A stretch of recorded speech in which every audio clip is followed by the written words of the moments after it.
Bonjour à tous et merci d'être là pour un nouvel épisode. Aujourd'hui, on va s'attaquer à un sujet qui secoue la politique américaine et européenne depuis plusieurs jours.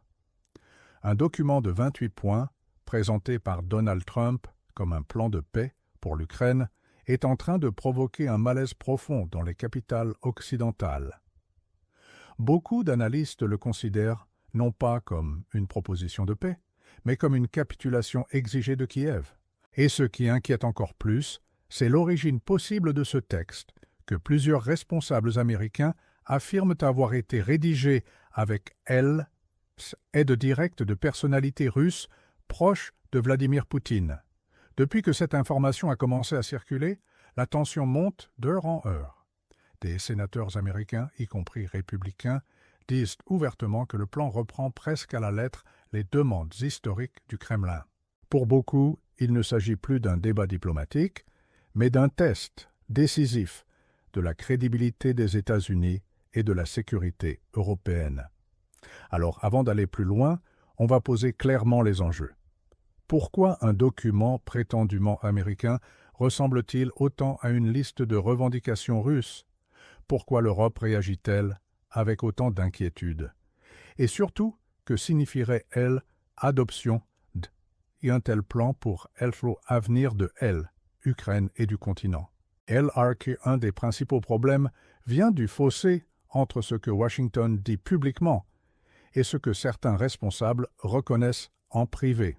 Officiellement, l'administration Trump affirme que ce plan a été conçu aux États-Unis, après consultation de plusieurs partenaires. Mais en coulisses, des sénateurs qui ont assisté à des réunions confidentielles assurent que le texte a été présenté comme cohérent avec les intérêts russes. Donald Tusk, le Premier ministre polonais, a même posé la question directement sur les réseaux sociaux. Qui a écrit ce plan et où a-t-il été rédigé? Ce qui choque particulièrement les Européens, c'est le contenu même du document.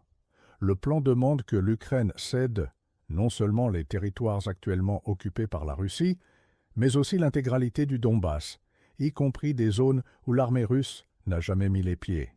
Il exige ensuite que Kiev reconnaisse comme russe les régions de Kherson et Zaporijjia. On pourrait presque dire que le texte accorde à Moscou tout ce qu'elle réclame depuis le début de la guerre, sans aucune concession en retour. Le plan prévoit également une réduction massive des forces armées ukrainiennes.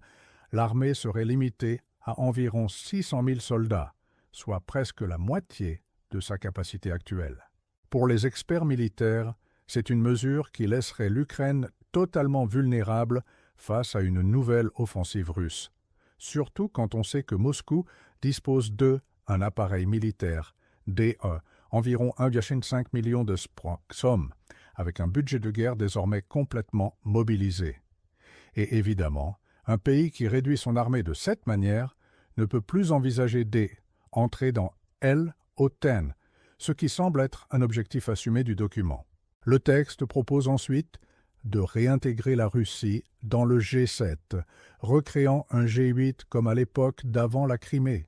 Il appelle à la levée progressive des sanctions occidentales sans mécanisme clair de vérification. Et peut-être le plus choquant pour les Ukrainiens, il réclame un pardon général pour tous les crimes de guerre commis par la Russie.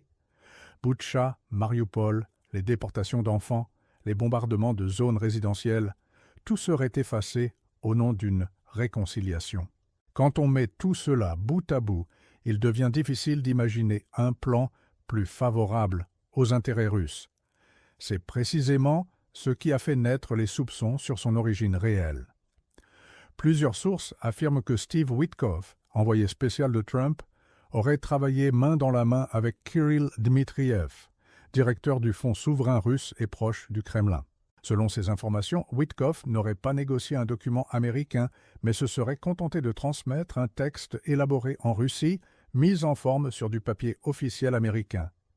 Cette accusation ne vient pas de commentateurs marginaux, mais de sénateurs républicains présents au Forum de sécurité de Halifax. Après une réunion à huis clos avec Marco Rubio, plusieurs d'entre eux ont déclaré avoir été sous le choc. Rubio aurait reconnu que le plan ressemblait fortement à ce que Moscou souhaitait obtenir depuis le lancement de la guerre.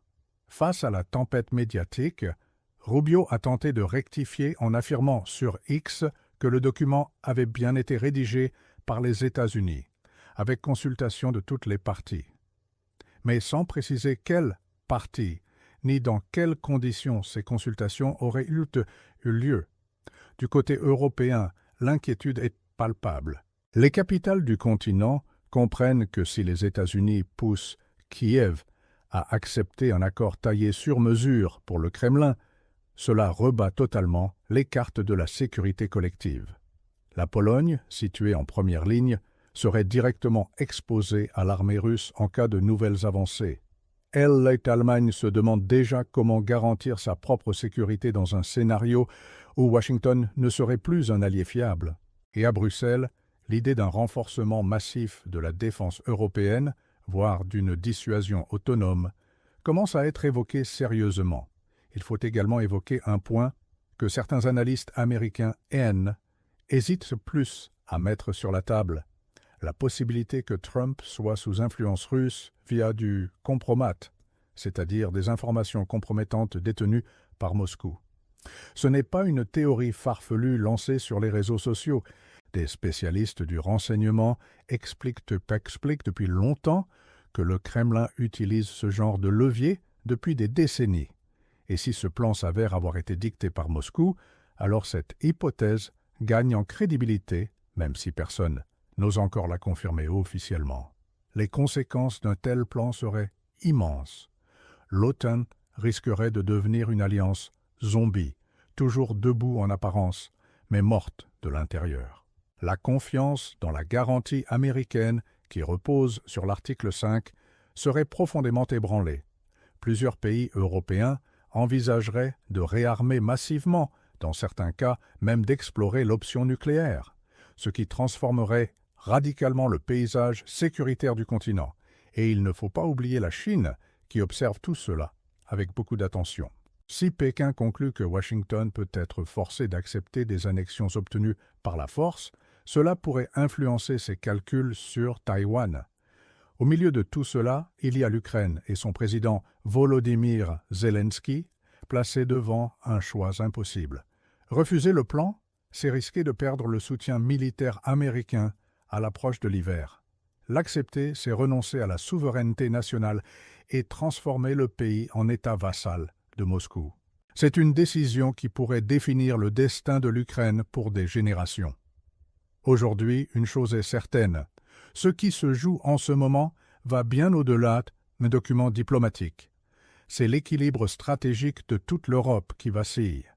Et la question la plus inquiétante, celle que posent désormais journalistes, militaires et responsables politiques, est simple. Si l'avenir de l'Europe est en train de s'écrire, qui tient vraiment la plume? Washington ou Moscou?